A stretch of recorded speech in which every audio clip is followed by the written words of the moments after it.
Assalamualaikum warahmatullahi wabarakatuh. Kami dari kelompok 8 yang beranggotakan saya Ambarwati Agustriningsih, Saya Dila Fionita. Saya Sofia Afifah. Di sini kelompok kami akan menampilkan video praktik layanan dengan mata kuliah praktik BK Pribadi Sosial, materi tentang interaksi sosial. Selamat menyaksikan.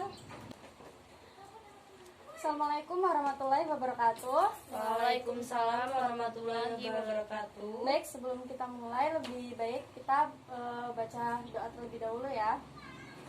Baca doa terlebih dahulu. Mulai. Baca doa selesai. Baik, sebelum kita mulai bimbingan hari ini dan saya menjelaskan tentang bimbingan hari ini, lebih baik kita berkenalan terlebih dahulu. Baik, saya akan memperkenalkan diri saya terlebih dahulu. Nama saya Ibu Sofia Afifah yang akan memberikan bimbingan kepada kalian. Saya persilakan yang ingin berkenalan terlebih dahulu. Baik, nama saya Ambarwati Agustriningsih, Bu. Ya. Baik, nama saya Dila Fionita, Bu. Ya. Kalau Ibu boleh tahu, kalian dari kelas berapa ya? Kelas 11, Bu. Kelas 11. Baik. Kita kan sudah perkenalan nih. Jadi saya kan di sini ingin memberikan bimbingan terhadap kalian. Jadi yang akan saya berikan kepada kalian yaitu tentang bimbingan menggunakan teknik bimbingan kelompok. Di sini teman-teman sekalian ada yang tahu nggak bimbingan kelompok itu apa sih? Ada, Bu. iya. Menurut saya bimbingan kelompok itu adalah suasana bimbingan yang diberikan dalam suatu kelompok atau beberapa orang. Baik, Mbak, Ada tambahan sedikit untuk memecahkan masalah atau mencari jalan keluar yang dihadapi oleh seseorang individu. Ya, baik. Betul sekali yang dikatakan Mbak sekalian pada Mbak Amba dan Mbak Dila bahwasanya bimbingan kelompok adalah suatu kegiatan yang dilakukan oleh sekelompok orang dengan memanfaatkan dinamika kelompok ya seperti yang kita laksanakan hari ini tuh.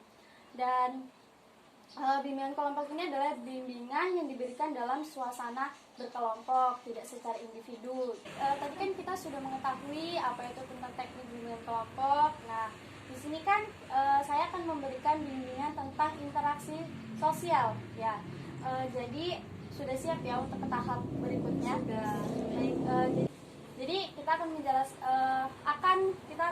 menjelaskan tentang interaksi sosial gitu. Apabila mbak-mbak sekalian mempunyai masalah dalam interaksi sosialnya bisa disampaikan kepada kita semua, kepada saya. Nanti saya akan memberikan bimbingan tersebut tentang interaksi sosial gitu. Jadi secara garis besar saja ya, sebelum kita memulai tentang yang mbak alami atau sebagainya, kita lebih baiknya mengerti tentang apa itu interaksi sosial seperti itu. Jadi menurut mbak, interaksi sosial itu apa gitu? Interaksi sosial itu cara kita berkomunikasi dengan orang lain, berhubungan dengan orang lain yang maupun kenal maupun nggak kenal gitu loh, Bu. Ya, benar. Mbak? Ya, Bu, sama. Baik. Jadi seperti itu ya, interaksi sosial itu merupakan suatu interaksi antara yang tidak kenal gitu ya. Jadi kita bisa nggak berkomunikasinya dengan baik dan segala macam. Nah, jadi di sini kan saya akan memberikan bimbingan tentang interaksi sosial kepada kalian, tapi saya tidak tahu permasalahan mbak ini, jadi gitu. Jadi kita di sini bisa saling bekerja sama dan memberikan solusi atau hambatan yang akan dialami gitu. Jadi kalian berdua mbak-mbak ini bisa menceritakan apa hambatan atau apa yang terjadi, apa kekurangan mbak yang dialami tentang interaksi sosial tersebut. Bisa dimulai dari Mbak Ambar atau Mbak Dila, saya persilakan untuk kalian. Mbak Ambar dulu. Jadi saya pribadi sendiri ya, Bu, dalam interaksi sosial itu ada yang menurut saya kesulitan hambatan ada di lingkungan sekolah. Semisal saya kan kuliah, di bangku kuliah saya tuh ada sebuah geng. Nah, di situ nih kadang saya tuh bingung, Bu, mau menyapanya dari mana, takut dia tidak setara ngobrol sama kita gitu loh, Bu, dan saya kesulitan ingin menanyakan apa, sedangkan dia pun disenyum kadang nggak senyum balik, Bu. Ya, baik ya, berarti kita tanggepin dulu ya dari yang Mbak Ambar ceritain gitu. Menurut Mbak Dila, seperti apa yang harus kita tanggepin tentang interaksi tersebut? gitu. Jadi menurut tanggapan saya nih Bu, alangkah lebih baiknya kita coba dulu menyapa ya. Mau dia menyapa balik atau enggak, yang penting kita sudah melaksanakan yang namanya interaksi sosial. Baik, betul sekali ya yang dikatakan Mbak Dila, bahwasanya setidaknya kita sudah melakukan interaksi. Nanti lama-kelamaan dalam kelompok tersebut atau geng tersebut akan seiring dengan berjalannya waktu mungkin akan membalas gitu. Setidaknya telah melaksanakan interaksi sosial dengan mengerti, dengan menyapa, dengan ingin ada keinginan untuk menyapa kelompok tersebut. Itu Mbak Ambar. Jadi dari penjelasan yang Ibu tadi kasih, saya harus memberanikan diri ya Bu untuk menyapanya dulu. Balasannya seperti apa saya harus terima, yang penting saya sudah menyapa. Di kemudian hari mungkin dia akan menyadari bahwa interaksi sosial itu sangat penting ya Bu. Ya betul sekali Mbak Ambar. Jadi tidak ada salahnya bahwasanya kita yang menyapa dahulu gitu, karena itu merupakan salah satu bentuk interaksi sosial begitu. Jadi seiring dengan berjalannya waktu, siapa tahu Mbak Ambar melakukan interaksi tersebut, geng-geng tersebut atau kelompok tersebut juga menyapa Mbak Ambar balik, sehingga nanti akan menimbulkan interaksi satu sama lain gitu Mbak Ambar. Jadi sudah mengerti ya Mbak Ambar? Iya Bu, insya Allah saya akan terapin. Baik. Kemudian bagaimana Mbak Dila? Mbak Dila atau ada masalah tentang interaksi sosial atau seperti apa? Mbak Dila? Ada Bu, hambatan saya dalam berinteraksi. Berinteraksi dalam masyarakat, misalnya saya tuh malu Bu mau nyapa duluan, karena emang saya itu orangnya pemalu ya Bu. Jadi kalau saya itu harus disapa duluan, saya nggak bisa harus nyapa duluan gitu Bu. Jadi sebelum kita tanya sebelum saling menanggapi, saya sebelumnya ingin memperjelas bahwasanya Mbak Dila ini memiliki pribadi yang introvert ya Mbak. Bukan tidak ingin, tapi maksudnya mungkin lebih baik disapa dahulu daripada menyapa gitu ya.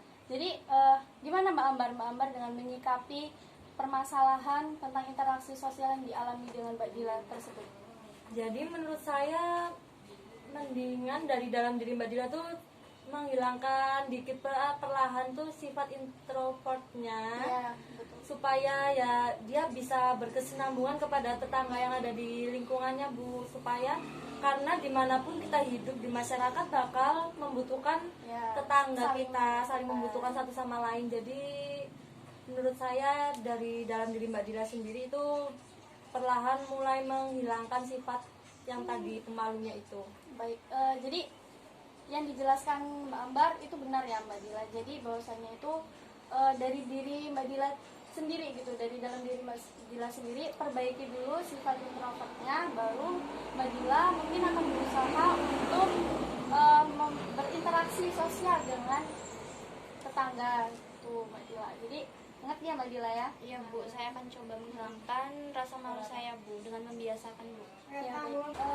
Dari yang Mbak alami dengan interaksi sosial, dan Mbak sudah menjelaskan, sudah menanggapi, dan sudah memberikan bimbingan pelayanan gitu. Di sini saya akan memberikan cara-cara berinteraksi sosial dengan baik dari pengalaman Mbak-mbak gitu, yang akan mungkin nanti akan menjadi lebih baik gitu. Jadi yang pertama, jadilah orang yang murah senyum dan ramah seperti yang Mbak Ambar lakukan tadi. Jadi berusaha saja senyum ramah, suatu saat mungkin dia juga akan memberikan interaksi yang baik pada kita. Yang kedua, perhatikan karakter seseorang. Memperhatikan karakter seseorang itu juga penting, karena sebelum kita berinteraksi mungkin kita juga harus mengenal seseorang tersebut, karakternya baik atau buruk.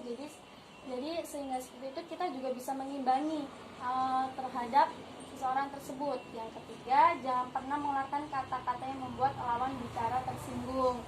Jadi kalau misalnya kita mengeluarkan kata-kata yang kasar atau tersinggung, mungkin orang tersebut tidak ingin berinteraksi lagi kepada kita.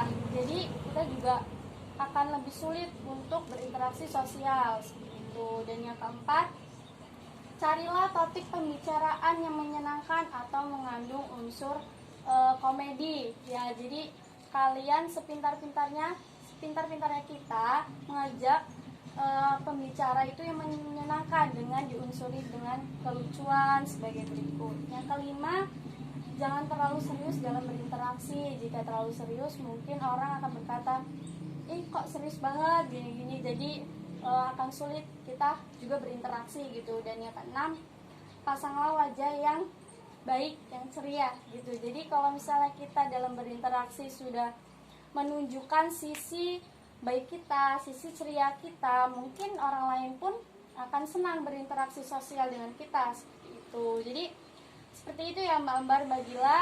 Dengan yang Mbak Ambar, Mbak Dila rasakan selama ini, Mbak Dila, Mbak Ambar alami selama ini tentang interaksi, mungkin di sini yang kita lakukan bimbingan bersama ini mungkin akan menjadi pelajaran kalian berdua. Mungkin saya bisa memberikan bimbingan tersebut yang tadi saya jelaskan, dan Mbak Ambar dan Mbak Dila juga mengerti. Mungkin kedepannya bisa diperbaiki lagi tentang interaksi sosial tersebut. Jadi sebelum kita akhiri, saya akan memberikan video tentang bagaimana cara berinteraksi dengan baik dan bagaimana cara-cara agar kalian lebih baik lagi ke depannya. Tentang tadi Mbak kan introvert, jadi kenali diri sendiri dulu, baru kita akan memperkenalkan diri orang lain gitu. Jadi ibaratnya kita harus berinteraksi dengan diri sendiri, lalu baru kita bisa berinteraksi dengan orang lain gitu. Jadi kita akan di sini, saya akan memberikan waktu ya Mbak untuk menonton video tersebut. Baik, saya baik, sudah selesai ya Mbak Dila dan Mbak Ambar. Jadi alhamdulillah Mbak Ambar dan Mbak Dila juga sudah menonton videonya. Mungkin dari bimbingan yang saya kasih sampai di sini, dan mungkin Mbak Ambar dan Mbak Dila bisa menerapkan dan memahami apa yang kita lakukan bersama tadi gitu. Jadi sebelumnya jika saya ada salah kata, saya mohon maaf kepada kalian gitu.